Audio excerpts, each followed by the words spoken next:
سلاف أصدقائي، حكينا سابقا أنه في قواعد اللغة الكردية في عنا شيء بنسميه السابقة اللي بتلصق بالكلمة الكردية من قدام لتعطينا كلمة جديدة مع معنى جديد، أو اللاحقة اللي بتلصق بالكلمة الكردية من الأخير لتعطينا كلمة جديدة مع معنى مختلف. اليوم رح نتعلم كم كلمة متعلقة باللاحقة ساز اللي بتفيد معنى الإنشاء أو الصناعة. على سبيل المثال كلمة بلان منضيف لساز بتصير بلان ساز، أو آفاهي منضيف لساز بتصير آفاهي ساز، أو وينا منضيف لساز بتصير وين ساز.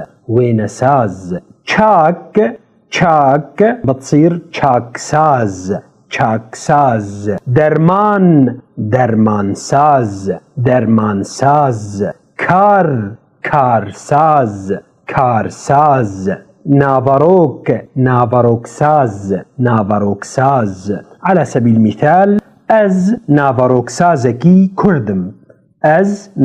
سازكي كردم، أو بابلو بيكاسو وين سازكي جهاتي بو.